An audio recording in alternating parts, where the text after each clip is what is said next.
Idris bin Idris itu tahun 177 lahir, tahun 192 mendirikan ibu kota. 77 ke 92. 15 tahun. Udah mendirikan ibu kota. Iya, dan dia bukan dalam arti anak kecil yang kemudian ada sosok shadow yang kemudian enggak. Ya tentu dia mendapatkan dukungan dari semua lingkungannya dan dia dididik oleh Rashid itu juga, maula ayahnya itu. Iya, oke. Tapi dia memang sosok yang punya kompetensi ya. Punya kompetensi dan kekuatan yang luar biasa. Sejak kecil. Lebih menonjol ke apa nih? Strategi politiknya atau juga sekaligus keulamaannya? Itu dia yang menarik.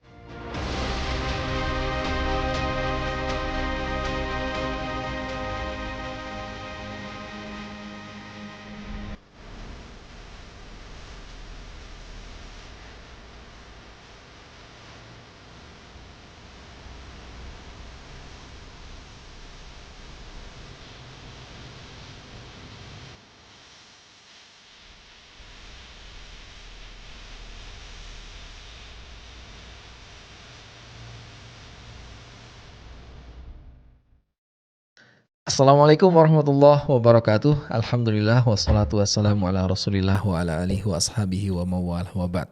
Jumpa lagi bareng saya Umar El Rozi, masih di channel yang sama, Sirah TV, yang selalu menyajikan kajian seputar Sirah Nabawiyah dan sejarah peradaban Islam. Dan alhamdulillah kita telah banyak membahas baik seputar Sirah Nabawiyah ataupun sejarah peradaban Islam dari ujung barat sampai ke timurnya. Dan insya Allah di kesempatan kali ini kita akan kembali belajar tentu bersama guru kita, ada Ustadz Asyaf Sobari. Assalamualaikum Ustadz. Assalamualaikum warahmatullahi wabarakatuh.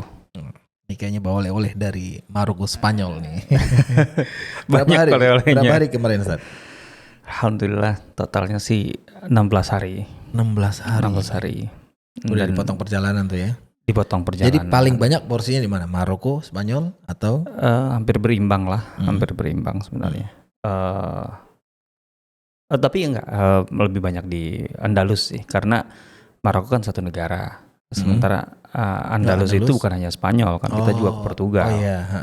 Portugal juga, terus kemudian ke bahkan ada Andorra gitu ya. Andorra ya. Andorra di perbatasan antara Spanyol dengan Prancis ya, di Pyrenees di sekitar itu. Kalau saya paling ke Andorra sih Ustaz, di sini nih. Tapi kan ke Casablanca sering. Oh iya. Nah, ada oleh-oleh apa Ustaz nih dari Maroko atau ke Andalus gitu? Terus terang banyak soalnya hal-hal yang baru bagi saya gitu ya, baru saya temukan. Meskipun ini bukan yang pertama sebenarnya ke baik Maroko ataupun ya, kita sudah yang kelima ini. Sudah kelima dari tahun 2016 itu yang kelima ini gitu ya. Itu ngomong-ngomong culture shock apa saat ketika antum sampai sana, ada ngalamin itu nggak? Makanan mungkin? Kalau sudah yang kelima ya udah nggak ada culture shock lagi ya? Udah biasa gitu. Secara pribadi saya secara umum kalau makanan cocok aja lah, kan lidah saya kan suka berpetualang gitu. Nyoba-nyoba gitu lah. Karedok itu masih ada juga kali sana ya Ustaz? Enggak sih. Karedok. Itu lain hal lah gitu masalah karedok gitu. Terus kalau budaya masyarakatnya ya itu dia, saya juga jadi serasa sudah akrab ya dengan secara umum, karena memang udah 5 kali gitu ya. Bahkan kalau Maroko saya kan pernah dulu, ini kan 6 kalau Maroko, karena dulu waktu habis selesai kuliah di Madinah itu sempat ke Maroko 3 bulan. Apa? Gitu ya. Studi atau? Enggak, tadinya mau ngambil S2 di situ, cuman karena Raja Hasan meninggal kan, administrasi kacau balau tuh selama 3 bulan itu. Akhirnya tertunda, nggak jelas lah intinya masalah administrasi. Akhirnya kita kehabisan waktu juga, visa kan cuma 3 bulan waktu itu. Tapi intinya saya sempat tinggal 3 bulan di sana. Nah, ala kulli hal ada saja hal baru gitu yang saya dapatkan, karena memang sejarah Maroko dan Andalus itu panjang gitu ya, panjang sekali gitu. Sehingga walaupun berkali-kali ke sana, tapi kan cuman paling berapa hari kan gitu ya, artinya nggak lama. Yang digali juga nggak terlalu banyak kan sebenarnya.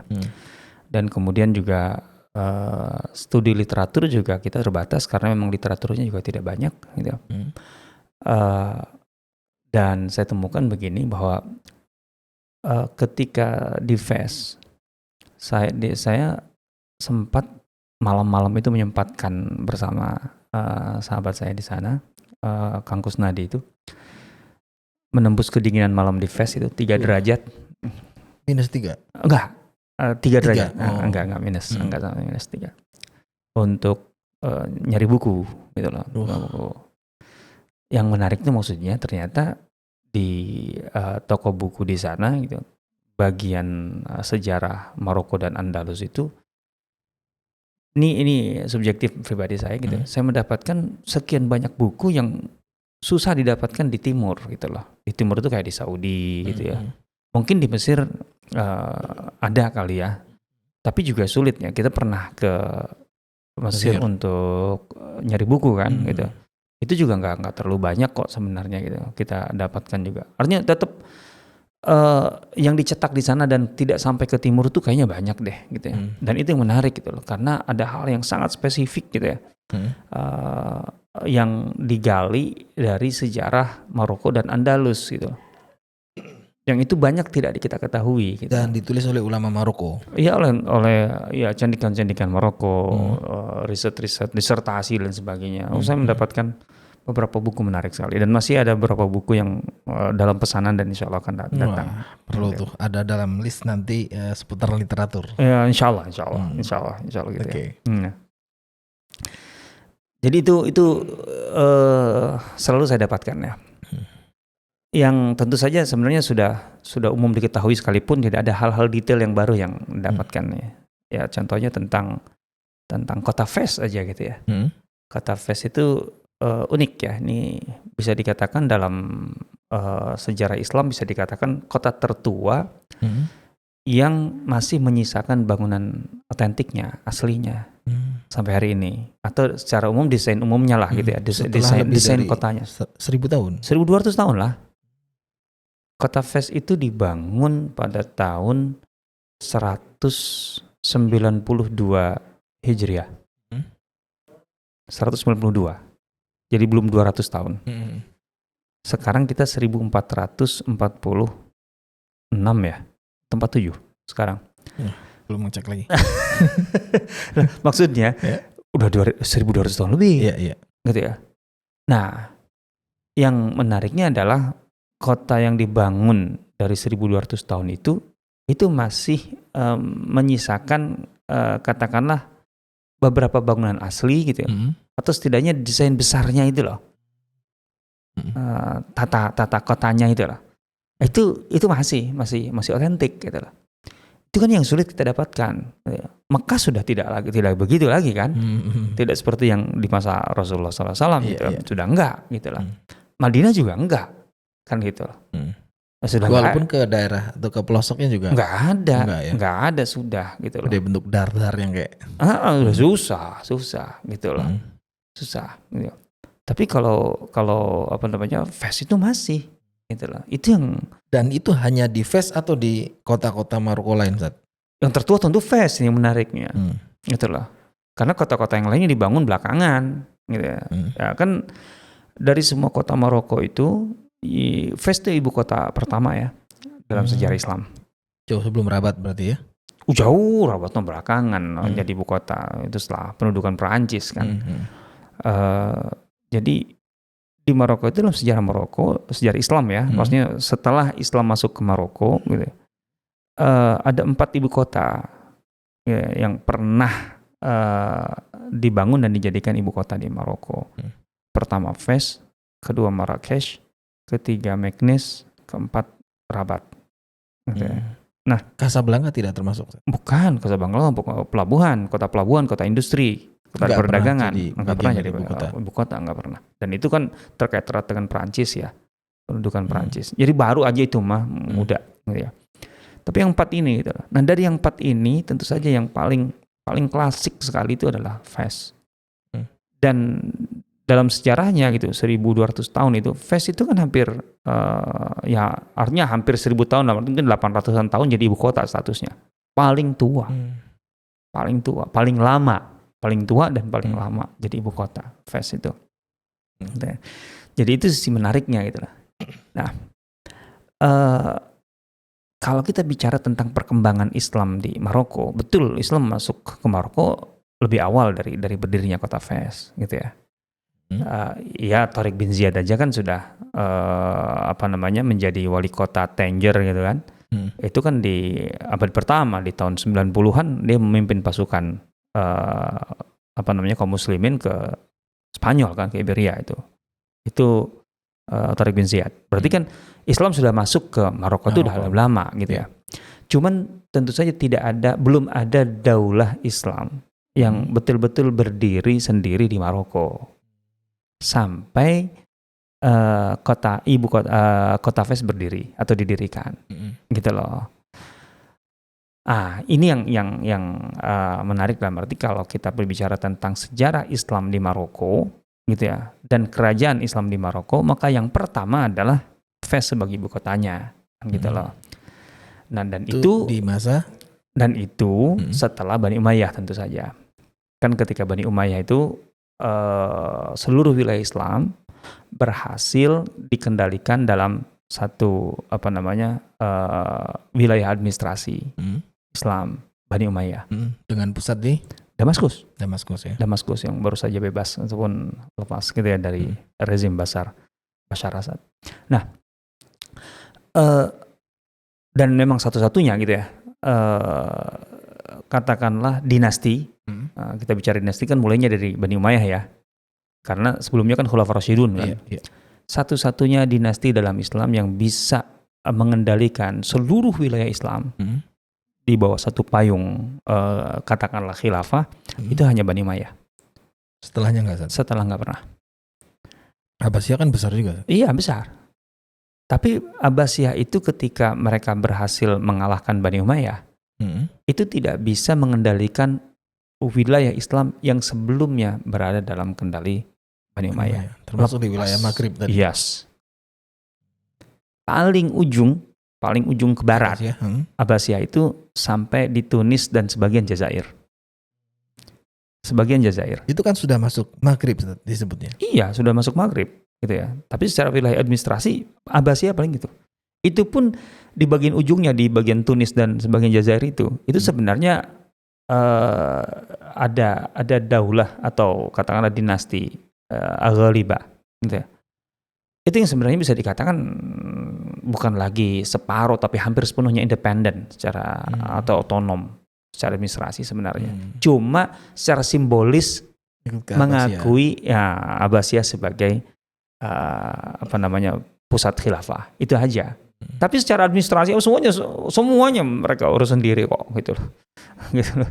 Jadi bahkan ketika mereka ke Sisilia gitu ya, menguasai Sisilia itu kan, Sisilia itu nggak, kesannya bukan bagian dari Abbasiyah kan, itu bagian dari Aghalibah gitu. Jadi sebenarnya udah ya karena begitu jauh ya, artinya dari Baghdad sampai ke Tunis itu kan jauh sekali, itu nggak mudah itu menguasai wilayah administrasi itu, atau mengendalikan, bukan menguasai, mengendalikan. Maka yang lebih ujung lagi yaitu Jazair dan Maroko. Itu nggak bisa dijangkau, dan apalagi Andalus.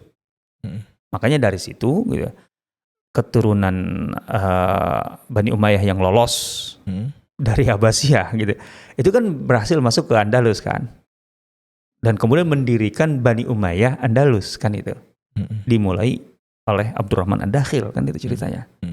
Elang Quraisy, Sokar Quraisy. Pernah kita bahas kan gitu. Nah, artinya karena memang tidak terjangkau, makanya bisa gitu. Nggak sanggup untuk menyentuh sejauh itu gitu loh. Nah, begitu juga Maroko. Nah, kalau Maroko lahirnya dari perkembangan Abbasiyah. Kan Abbasiyah itu ketika berhadapan-hadapan dengan Bani Umayyah, dia sebenarnya menghimpun banyak unsur untuk menghadapi Bani Umayyah. Salah satu unsur, dan sebenarnya unsur yang sangat signifikan sekali, adalah Alawiyin, para pendukung keluarga Ali bin Abi Thalib, kan gitu. Kan Abbasiyah itu dari Bani Abbas, ya kan. Sementara Alawiyin dari keturunan Ali, itu kan sebenarnya keluarga kan.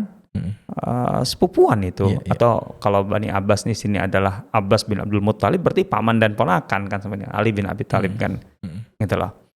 Nah, jadi mereka itulah yang kurang lebih unsur paling elementer gitu lah, yang berhadapan-hadapan dengan Bani Umayyah dan berhasil menjatuhkan Bani Umayyah, kan gitu. Nah, tadi keturunan Bani Umayyah yang lolos itu kemudian ke Andalus, Abu Bakar Dakhil, dan mendirikan daulah Bani Umayyah Andalus gitu. Nah, setelah menang atau menjatuhkan Bani Umayyah, Abbasiyah dan Alawiyyin konflik. Yang paling terkenal itu sebenarnya adalah peristiwa Fakh di Mekah tahun 169 Hijriah. Itu banyak yang artinya tidak menyoroti peristiwa itu. Itu di kekhilafan siapa? Abbasiyah lah, 169. Gitu ya. Ya berarti di masa Harun ar-Rasyid lah itu ya. 169 seharusnya ya. Ini kalau salah koreksi ya. Kalau nggak Harun ar-Rasyid ya sebelumnya sedikit lah gitu ya. Nah, yang jelas peristiwa Fakh itu yang kemudian sebenarnya menjadi bibit atau cikal bakal berdirinya daulah Islam di Maroko. Nah, itu dia. Jadi salah satu keturunan ataupun anggota keluarga Alawiyyin gitulah, yang lolos dari tragedi Fakh itu dari Mekah itu kemudian menyeberang ke Afrika gitulah, dan bersama seorang pelayannya. Nah, pelayannya itu asli orang Maroko, orang Barbar, namanya Rashid, dibawa ke sana. Nah, tentu saja dia tahu udah perkembangannya bahwa di Andalus sudah ada Bani Umayyah, kan gitu. Maka dia nggak sampai ke sana, gitu ya. Dia pertama kali datang ke Tangier. Karena Tangier waktu itu adalah kota terpenting di Maroko. Tangier bukan wilayahnya Bani Umayyah juga? Oh enggak dong, itu kan Maroko. Beda ya? Beda. Walaupun jalurnya Bani Umayyah masih di Andalus, enggak sampai ke Maroko. Gitu loh, enggak sampai ke Maroko. Dan tentu saja ibu kotanya kan di Cordoba gitu ya. Ke Tangier jauh gitu ya, cukup jauh. Dan tentu saja persoalan di internal Andalus sendiri itu sudah sangat-sangat membebani lah gitu loh di awal-awal itu. Maka nggak menyentuh Tangier gitu. Nah sampai ke Tangier gitu. Nah, keluarga dari Alawiyyin yang sampai ke sana itu kurang lebih keturunan ke-3 atau ke-4 dari Ali bin Abi Thalib. Idris bin Abdullah bin Hasan bin Ali. Itulah. Jalur Hasan nih berarti. Iya, Al-Hasani. Oh, Al-Hasani. Iya. Maroko tuh banyak dengan sebutan Al-Hasani. Iya, memang Maroko itu banyak jalur, artinya jalur Hasan bin Ali bin Abi Thalib radhiyallahu taala anhum. Bisa dikatakan di Maroko itu punya kedudukan yang sangat tinggi dan berjasa melahirkan kerajaan-kerajaan loh. Sampai sekarang. Iya, yang sekarang kan Alawiyyin kan. Yang sekarang tuh Alawiyyin. Dan itu dari keturunan Hasan, cuman dari jalur yang berbeda dari Idris ini. Gitulah. Kalau Idris itu kan dari bin Abdullah, kalau yang sekarang Alawiyyin Muhammad bin Hasan bin Ali. Gitulah. Jadi Hasannya harus 2. Jadi ada Hasan al-Musanna dan Hasan as-Sibt. Itu istilah-istilah, inilah istilah-istilah nasab lah gitu ya. Jadi makanya memang Al-Hasani itu terkenal lah di Maroko, terkenal sekali itu. Karena mereka bukan sekedar berkata satu fenomena sosial gitu bahwa ada keturunan Rasulullah di Maroko. Enggak, mereka mendirikan daulah. Oke. Dan berjasa untuk menyebarkan Islam. Itu gitu. Kalau di sini sebutannya Sayyid, Habib. Enggak, istilah itu dikenal. Kalau Sayyid umum ya pada dasarnya dikenal karena dari artinya penghormatan ke Rasulullah SAW kan dari situ dasarnya kan ke Sayyid kan. Tapi yang istilah yang mereka pakai itu adalah lebih ke Syarif. Syarif ya? Iya, bahkan keturunan kemudian itu yang ahli geografi itu kan Syarif al-Idrisi kan gitu. Syarif itu kemudian masjid yang mereka bangun di Fes itu disebut dengan Masjid Ashraf gitu loh. Itu pasti Hasan itu pasti. Ya artinya Hasan itu Ya. artinya identiknya dengan Syarif. dengan Syarif istilahnya kan gitu ya. Jadi masjid yang ada sekarang di dekat Qarawiyyin itu Masjid Ashraf. Itu masjid tertuanya di situ. Gitu loh, sebelum Qarawiyyin bahkan. Nah, jadi Idris bin Idris ini gitu. Idris bin Abdullah ini gitu. Tahun 1970-an gitu. Dia sudah berada di sana. Beliau ini statusnya apa, Ustaz? Ulama atau apa? Pejabat berarti? Ya, kalau masalah keilmuan, beliau punya standar keilmuan yang tinggi lah. Artinya dari tradisi, memang dari tradisi ini gitu ya. Tapi kan bukan hanya keulamaan. Artinya tentu latar belakang dan motif politik kan kuat di sini kan dasarnya. Menyelamatkan diri. Dari konflik tadi itu gitu loh. Dan kemudian ketika sampai di Tanjir, di Tanjir dia merasa tidak pas gitu loh untuk kemudian membangun kekuatan gitu loh.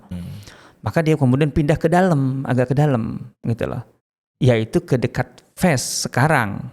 Nah, ada satu kota 90 km dari Fes, gitu, kota tua peninggalan Romawi. Dan sampai saat itu masih jadi pemukiman masyarakat, namanya Walili. Gitu ya. Nah, dia kemudian ke Walili. Dan di Walili ini dia mendapatkan dukungan yang luar biasa dari satu katakanlah klan barbar yang saat itu bisa dikatakan di antara semua klan barbar paling berpengaruh. Namanya Auruba. Tapi Auruba bukan Auruba Eropa, bukan. Aurubi gitu ya. Itu terkenal itu di situ. Maka dia berada di sebuah lingkungan gitu ya, yang tentu mereka sudah kenal Islam dan sudah masuk Islam sebelum itu. Kan zaman Tariq. Tariq bin Ziyad aja kan sudah jadi gubernur, bukan jadi wali kota lah Tanjir. Itu kan secara administrasi aja sudah muslim, apalagi masyarakatnya kan otomatis gitu. Jadi Islam sudah katakanlah 100 tahun sudah ada di situ gitu. Jadi ini bukan baru gitu loh. Bukan suatu hal yang baru. Sehingga sudah ada ulamanya, sudah ada dan seterusnya lah gitu. Nah, dari sinilah kemudian dia mendapatkan dukungan dan kekuatan. Dia kemudian menikah dengan anak kepala suku lah, kalau bahasa kita mudahnya lah gitu, anak kepala suku gitu ya. Ya karena kabilah Auruba sendiri ataupun klan barbar ini tentu saja dia juga punya motif politik ya, pastilah gitu ya. Dengan kemudian merangkul atau menerima Idris bin Abdullah itu kan sudah jelas. Artinya mereka bisa terhubung dengan keturunan Rasulullah SAW. Itu kan kehormatan yang luar biasa, dan itu yang membuat kemudian dia mendapatkan dukungan besar sekali dari kelompok-kelompok lain di sekitarnya, kan gitu. Nah ini dia, gitu. Dari situlah kemudian dimulailah sebenarnya Daulah Idrisiyah Maroko atau Daulah Adarisah Maroko. Daulah Islam pertama yang berdiri sendiri di Maroko. Dan di Fes? Belum, di Walili dulu. Ini kan Idris sang ayah nih. Nah, tahun 177 Idris meninggal. Idris bin Abdullah ini. Di usia yang sangat muda, belia sekali. Nah, di saat istrinya hamil. Dan satu-satunya anak itu. Tapi dijaga betul oleh keluarga besarnya, termasuk oleh Rashid tadi yang menjadi asisten ataupun pelayannya, sampai kemudian lahir di tahun yang sama karena sudah hamil tua 7 bulan kalau tidak salah gitu ya. Dan kemudian diberi nama sama Idris. Jadi Idris bin Idris bin Muhammad bin Abdullah bin Hasan bin Ali. Nah, cerita Fes itu dari sini, dari Idris bin Idris. Yang menarik, Idris bin Idris itu kan tadi tumbuh di lingkungan keluarga yang sangat kuat secara politik, secara tradisi barbar, dukungan dari banyak kelompok, dan kemudian juga di situ ada beberapa ulama gitu. Sayangnya saya tidak mendapatkan detail sejauh ini ya tentang pertumbuhan Idris bin Idris gitu. Karena pertumbuhan itu menjadi penting. Idris bin Idris itu tahun 177 lahir. tahun 192 mendirikan ibu kota. Sebentar, 77 ke 92. 15 tahun. Udah mendirikan ibu kota. Iya. Dan dia bukan dalam arti anak kecil yang kemudian ada sosok katakanlah shadow gitu ya, yang kemudian enggak. Ya tentu dia mendapatkan dukungan dari semua lingkungannya gitu, dan dia dididik oleh Rashid itu juga, maula ayahnya itu gitu loh. Iya, it's okay. Tapi dia memang sosok yang punya kompetensi dan kekuatan dan karisma dan kekuatan yang luar biasa sejak kecil. Lebih menonjol ke apa? Strategi politiknya atau juga sekaligus keulamaannya? Itu dia yang menarik dari data-data yang ada gitulah. Saya kan mendapatkan buku tentang Fez itu ya. Itu di toko buku tua di dekat Masjid Qarawiyyin gitu ya. Dan itu kumpulan tulisan dari beberapa profesor gitu di Fez gitu ya. Dalam rangka katakanlah ulang tahun kota Fez ke 1200 kan gitu. Nah itu menarik gitu ya. Jadi Idris bin Idris itu bisa dilihat bahwa dia punya kekuatan bukan sekedar kepemimpinan gitu loh, leadership gitu, ataupun manajerial gitu. Tapi juga memang sejak usia beliau itu kelihatan visi keagamaannya yang jelas bisa terlihat ya. Artinya kalau penguasaan terhadap ilmu agamanya kan perlu data lah gitu. Tapi visi keagamaannya jelas. Karena ketika dia membangun kota Fez itu gitu, ketika peletakan batu pertama bahasa kita gitu, dari doanya aja udah jelas. Jadi ada teks tentang doanya itu seperti apa. Dia pidato. Pidato coba di usia 15 tahun pidato di depan orang-orang yang lebih jauh lebih senior sebagai pemimpin karena sudah diangkat menjadi pemimpin. Karena dari kabilah Aurubah dan lain-lain itu nggak mau pemimpin mereka itu keluar dari terah atau keturunan Idris. Ya maksudnya keturunan Hasan berarti kan, Hasan bin Ali gitu kan. Nggak mau keluar itu. Jadi mereka nunggu. Jadi biar ada kekosongan kepemimpinan sekitar 14 tahun gitu loh. Kemudian sampai Idris bin Idris itu kurang lebih balik, udah langsung di baiat. Itulah. Di baiat menjadi pemimpin di usia 15 tahun dia mendirikan kota itu. Nah gitu. Dia berpidato loh. Ketika meletakkan batu pertama. Jadi bukan sekedar gunting pita. Dan pidatonya itu apa? Di dalam pidatonya itu dia berdoa begini. Allahumma ya Allah gitu. Jadikanlah kota ini kota ilmu. Itu pertama kali. Al-ilm wal fiqh gitu ya. Dan fikih gitu. Di mana di kota ini kitabmu dibaca gitu lah. Itu yutla fiha kitabuk gitu ya. Dan sunnahmu dan sunnah nabimu ditegakkan. Itu visioner banget membangun kota itu loh. Padahal kan ya kalau kita bicara kota dengan politik itu kan pasti sangat erat gitu kan. Kalau dari aspek politisnya gitu ya, pemilihan kota Fez aja lokasinya itu menunjukkan dia paham tentang geopolitik, dia paham tentang kalau bahasa kita tuh berarti infrastruktur pendukung gitu loh, lingkungan gitu loh. Karena kan lebih ke dalam Ustaz. Itu dia. Tanjir atau Tanjir kan di laut ya, dekat laut kan. Kalau ini kan lebih ke dalam. Justru di situ. Jadi Fez itu sebelumnya itu hanya tempat katakanlah terbuka, kemudian di situ ada kabilah-kabilah nomaden kan gitu loh. Barbar yang nomaden itu ya kabilah nomaden kan nggak membangun apa-apa, suku-suku nomaden itu. Nah, tapi itu adalah jalur katakanlah penting perdagangan yang mempertemukan perdagangan dari utara yang dari Eropa kemudian ke Tanjir dan seterusnya nanti akan sampai ke situ untuk menuju ke wilayah Afrika Utara lainnya gitu ya, contohnya ke Tilimsan, ke Jazair gitu ya, atau kemudian nanti ke Afrika ke tengah gitu yang nanti akan sampai ke Mali kemana itu bisa dari situ. Begitu juga dari selatannya Maroko gitu loh, itu dari Sijil Masa dan sebagainya akan sampai ke situ kan. Fez itu berada di kaki pegunungan Atlas gitu loh. Pegunungan Atlas itu kan memisahkan beberapa bagian Maroko dan Afrika gitu loh. Nah itu adalah salah satu kakinya gitu, bagian tengah gitu loh, untuk kemudian bisa tembus ke timur ataupun nanti ke bagian tengah Afrika. Jadi itu jalur perdagangan, itu titik temu jalur perdagangan. Dari sini aja ketahuan dan disebutkan dalam keterangannya gitu bahwa Idris bin Idris itu terjun langsung untuk mencari lokasi. Dia mencari lokasi dan sengaja dengan cara zaman itu ya. Dia menjajaki wilayah itu atau calon dari ibu kotanya itu dengan berburu, dengan macam-macam gitu kan. Dia menjajaki sendiri kan gitu. Artinya paham betul tentang medannya. Betul gitu lah. Dan itu terbukti ya dengan 1000 tahun kemudian. Nah itu dia. Kenapa? Karena apa sih pendukung atau infrastruktur dari sebuah kota kan? Sumber air pertama kali.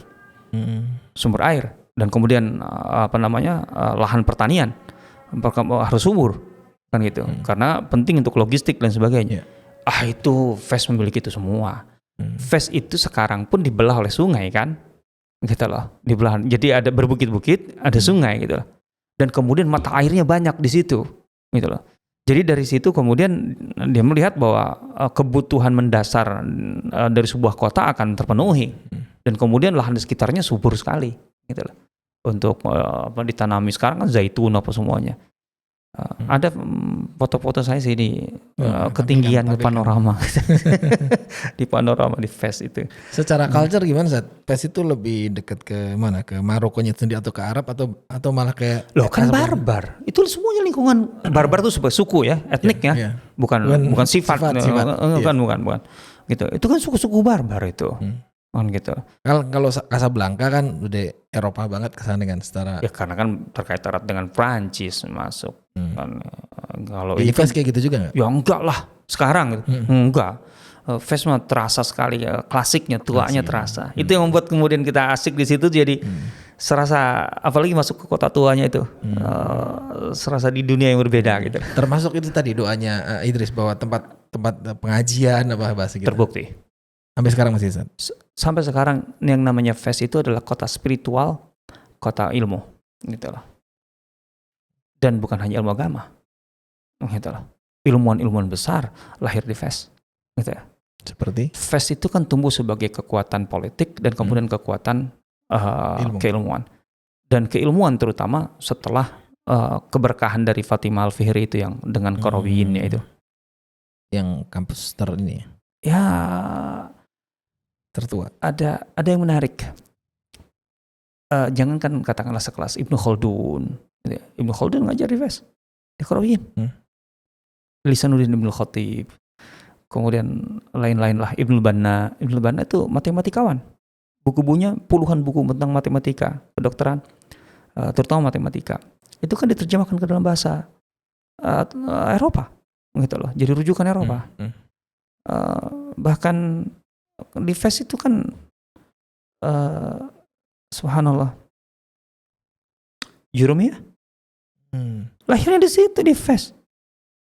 Jurumiyah itu dari situ. Lah Ibnu Jurum Masan Haji kan di situ. Siapa? Dalail Khairat memang di mana? Dari Fez ditulisnya. Biasa. Gitu loh. Bahkan Abdul Hadi At-Tazi gitu ya. Itu menarik ya. Dia menulis disertasi tentang Qarawiyyin, tentang masjid dan kampus dalam arti Universitas Qarawiyyin. Itu sebagai disertasi, kalau tidak salah dalam 2 jilid. Saking banyak yang harus dibahasnya sih. Dan dia mengungkapkan siapa? Aduh, saya lupa nama aslinya, itu orang Prancis kan, yang datang ke Fez dan belajar matematika di Fez. Kalau nggak salah belakang itu Duriak, gitu ya. Itu yang kemudian kan dijuluki Sylvester II. Itu dalam catatan Abdul Hadi At-Tazi ya, dalam disertasinya. Itu yang kemudian diangkat menjadi paus pada akhir milenium pertama, tahun 900 sekian sampai tahun 1000 sekian. Jadi Paus Sylvester II yang berdarah Prancis itu pernah belajar di Fez matematika. Itu saja. Artinya itu kan buah doa yang sampai luas sekali. Iya. gitu loh. Dan kemudian kan Ibnu Khaldun kan mengatakan begini dalam mukadimah. Suatu kota gitu biasanya akan bergantung pada umur suatu kota akan bergantung pada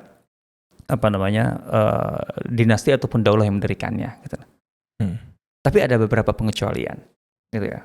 Ada umur kota gitu yang dibangun jauh lebih panjang bertahan gitu daripada umur daulahnya, termasuk Fes gitu loh. Di mana setiap daulah dinasti yang kemudian silih berganti dan silih bergantinya itu bukan berarti normal, paling menjatuhkan. Itu tidak membuat kemudian kotanya mati gitu loh. Itu termasuk Fes. Itu fenomena yang unik. Fes itu Idrisiyah kan cuma 200-an tahun. Diganti kemudian ada Zanata. Zanata tuh nomaden lah sebenarnya dasarnya. Terus kemudian masuk Murabitun, masuk Muwahhidun, masuk Bani Marin gitu. Itu tetap Fes tuh. Tapi Fesnya terus dibangun. Gitu loh.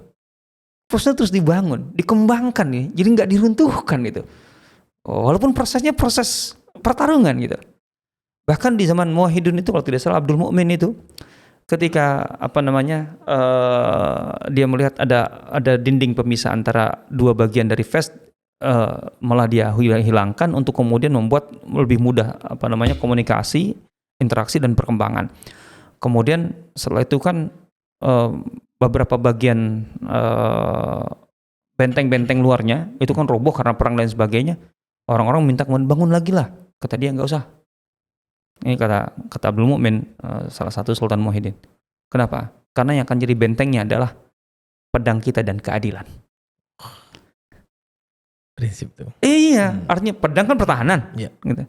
Keadilan justru kan penting. Dengan adil nggak akan ada pemberontakan kok. Gitu. Ya, cakep sekali itu. Itu terjadi dengan Fes. Sehingga kemudian dari situ kita bisa menikmati Fes sampai hari ini. Gitu. Silakan deh. Dan masih kental dengan keislaman itu tadi ya. Sangat kental. Sangat kental. Menarik nih, Masya Allah. Mudah-mudahan lah teman-teman kita semua bisa berkunjung ya bahwa pusat-pusat keilmuan itu tidak hanya terbatas di Jazirah saja ya, di Jazirah Arab ya. Ternyata dari Masyriq dan Maghrib luar biasa kalau kita kunjungi ya. Next berarti mana lagi selain Fes atau Maroko Spanyol, Maroko Andalus? Maksudnya? Uzbek? Oh lah. Perlu? Perlu lah Uzbek. Banyak itu sejarahnya Uzbek. Dari sejak masa Khulafaur Rasyidun kan. Sudah. Oh iya dong, udah mulai menyentuh Uzbek. Ya kan itu kepanjangan dari Persia kan. Ketika Persia kalah, mereka kan kemudian mundurnya ke Uzbek kan. Ya akhirnya Uzbek kan harus dikejar. Akhirnya ketemu di situ. Kita kan punya madrasah Khilafah Rasyidah kan. Iya. Ya masa nggak ke Uzbek kan? Oh iya siap. Berarti next Uzbek nih kita bahas. Insya Allah. Bahasnya di sana langsung atau gimana? Boleh lah. Baik ya, jazakallahu khairan, ilmunya untuk kita semua luar biasa. Ada banyak inspirasi dan tambahan ilmu buat kita dari topik podcast kali ini.